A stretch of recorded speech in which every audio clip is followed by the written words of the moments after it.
vous venez d'entendre provient d'un seul instrument. Pourtant, deux familles sonores très différentes s'y rencontrent, celle du clavecin, avec l'attaque précise et lumineuse de ses cordes pincées, et celle de l'orgue, dont les tuyaux permettent au son de se prolonger, ainsi que de donner plus de fondamentales. Cet instrument s'appelle un klaviorganum.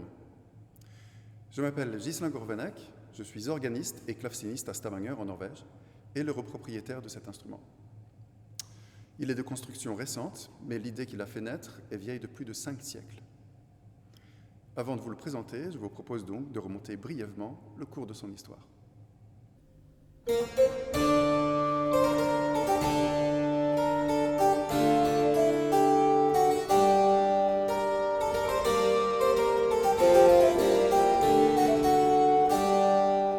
Les premières mentions connues du klaviorganum apparaissent en Espagne à la fin du XVe siècle. Des facteurs d'instruments, parmi lesquels Mahoma Moferits, construisent alors des instruments réunissant un clavier à cordes pincées et un petit orgue. L'idée gagne ensuite plusieurs cours européennes. Les inventaires d'Henri VIII d'Angleterre mentionnent ainsi des virginales associées à des régales, de petits orgues à hanches dont la sonorité pouvait se mêler à celle des cordes pincées. Destinés aux palais et aux chambres princières, ces instruments permettaient à un seul musicien de disposer de plusieurs couleurs sonores, de passer de l'une à l'autre ou de les faire entendre simultanément. L'un des exemples historiques les plus importants fut construit à Londres en 1579. Il associait un clavecin à plusieurs jeux à une partie d'orgue comprenant notamment des flûtes, des principaux et une régale. Bien qu'incomplet, cet instrument est aujourd'hui conservé au Victoria and Albert Museum. En 1619, Michael Praetorius décrit à son tour le klaviorganum dans son Syntagma Musicum. Vu de l'extérieur, l'instrument ressemble à un clavecin, mais cordes et tuyaux peuvent y sonner séparément ou être réunis.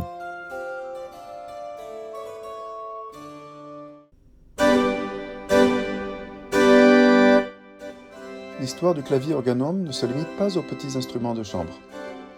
Entre la fin du XVIe et à la fin du XVIIIe siècle, plusieurs grands orgues européens auraient également possédé un ou deux rangs de cordes. L'exemple le plus spectaculaire est probablement celui imaginé par Azzolino Bernardino dell'Acciaia. Né à Sienne en 1671, dell'Acciaia était à la fois compositeur, claveciniste et fin connaisseur de la facture d'orgue. À partir de 1733, il conçut pour l'église Santo Stefano de Cavalieri à Pise un instrument monumental. Cet orgue possédait 4 claviers correspondant au positif, au grand orgue, au récit et à l'écho.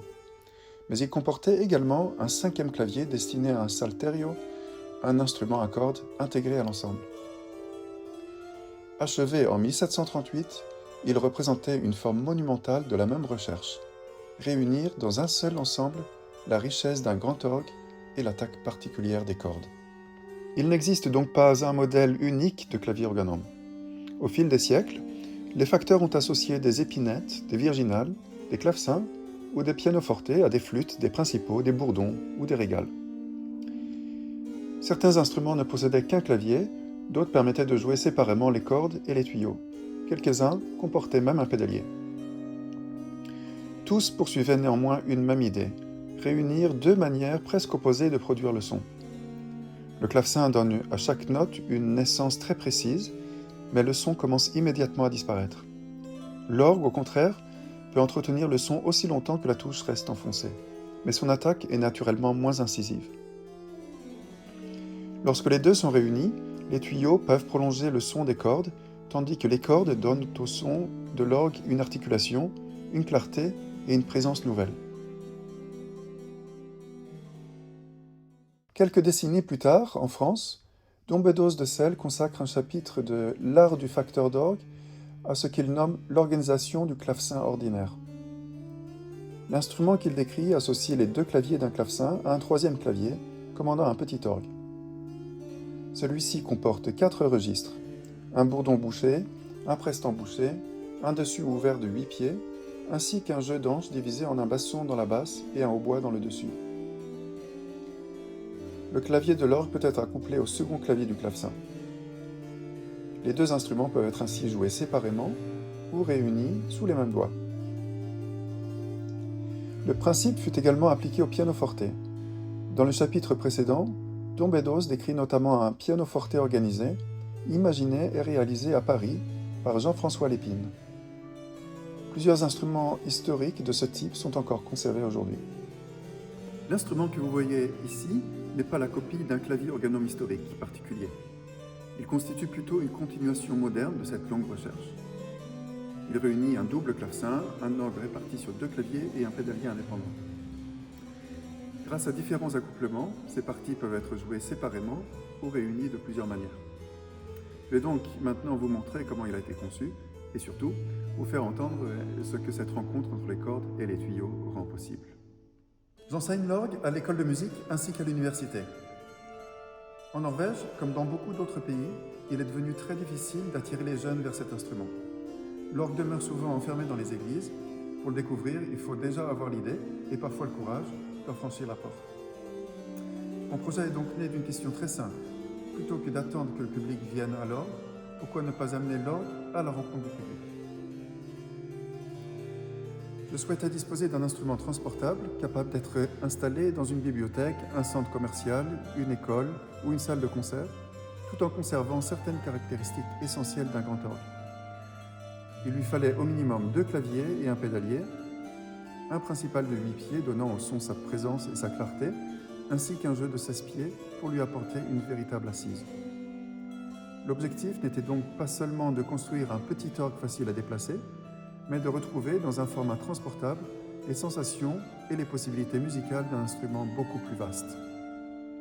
Un autre besoin venait de la basse continue. Les petits positifs, habituellement employés dans les ensembles baroques, sont très pratiques, mais leur son manque parfois de fondamental, particulièrement lorsque l'effectif instrumental ou choral devient important. Je recherchais un instrument capable de soutenir réellement l'ensemble sans perdre les précisions et la souplesse nécessaires à la basse continue. Après de nombreuses discussions avec mon ami, le facteur d'orgue Quentin Ruquier, et après avoir passé en revue l'ensemble du répertoire que je jouais alors, j'ai progressivement conçu la disposition de l'instrument. Les contraintes techniques étaient considérables. Dans sa configuration actuelle, l'instrument réunit 6 jeux répartis sur 2 claviers et un pédalier, dans un ensemble qui doit rester démontable et transportable. Chacun des 2 claviers peut également être relié au pédalier, à l'unisson ou à l'octave, grâce à des tirasses de 8 et de 4 pieds. Cela permet de varier considérablement les couleurs et les équilibres sans multiplier le nombre de tuyaux. L'orgue possède 2 claviers, le second commande un principal de 8, mais ce clavier est amovible. Lorsque le clavecin est posé sur l'orgue, son premier clavier prend la place de ce clavier amovible et devient commun aux 2 instruments. Il commande simultanément le clavecin et le principal de l'orgue. C'est ainsi qu'est née l'idée de réunir mon clavecin et ce nouvel orgue positif. Le clavecin conserve toutes ses capacités. C'est ainsi qu'est née l'idée de réunir mon clavecin et ce nouvel orgue positif. Le clavecin conserve toutes ses possibilités propres, tandis que l'orgue lui apporte la tenue du son et la profondeur de la fondamentale. Les 2 parties peuvent être utilisées séparément ou combinées. Plus récemment, l'ajout d'un jeu de pédales indépendant, doté d'un système permettant de l'utiliser en 16, 8 ou 4 pieds, a encore élargi les possibilités de l'ensemble. L'instrument peut ainsi remplir plusieurs fonctions, accompagner une basse continue, faire découvrir l'orgue en dehors des églises, mais aussi aborder un véritable répertoire soliste avec 3 claviers et pédaliers. Pour comprendre concrètement son fonctionnement, je vous propose maintenant d'écouter séparément les différentes parties de l'instrument avant de les réunir. Voilà, il est donc possible d'utiliser le clavecin indépendamment avec le premier 8 pieds ou le second 8 pieds, éventuellement le 4 pieds ou réuni.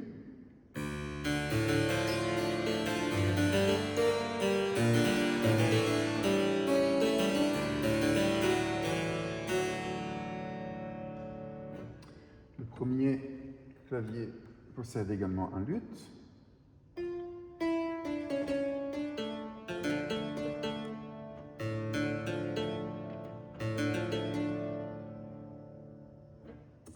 Voilà, pour ce qui est du clavecin. Et c'est possible du coup d'annuler le clavecin, rendre muet ce clavier-là, et utiliser seulement le principal de l'orgue sur ce clavier-là, donc le deuxième clavier de l'orgue.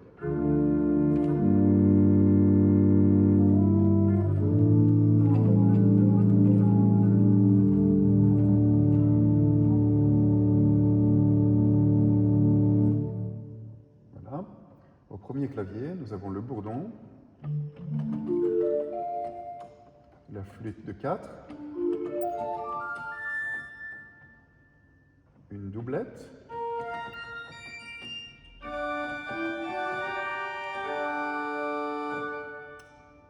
et une régale qui peut être soit accordée en 8, soit en 16.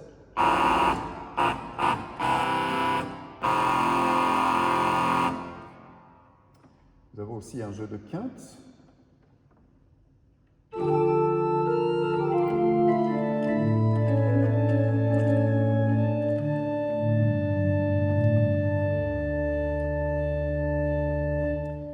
Et tous ces jeux sont coupés en basse et en dessus, ce qui permet de jouer un solo dans le dessus et une basse, par exemple, avec la régale de 16 à la basse.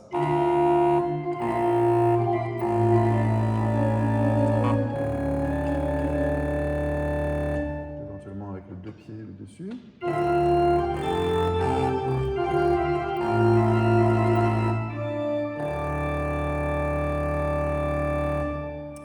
Et évidemment, on peut accoupler le principal que nous avions tout à l'heure avec le clavecin, le deuxième luth, et éventuellement avec tout le premier clavier.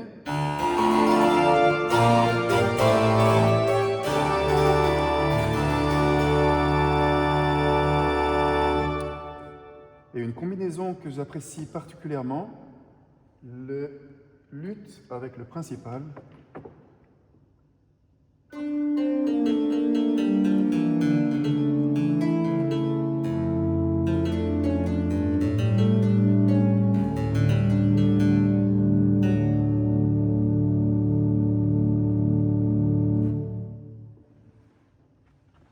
Dernière arrivée, ce module de pédale comportant une ange de 16, 8, 4 pour toute l'étendue de pédale. Et ce module est placé en boîte expressive, donc il est possible de jouer le 16 pieds par exemple de façon très douce pour accompagner juste le clavecin ou un jeu seul, ou ouvert, en position ouverte, pour soutenir l'ensemble de l'instrument. Je vais vous montrer un tout petit peu, passer au clavier.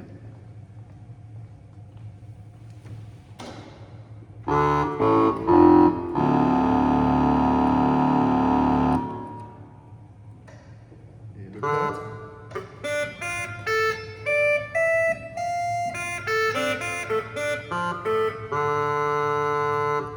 Et juste le 16.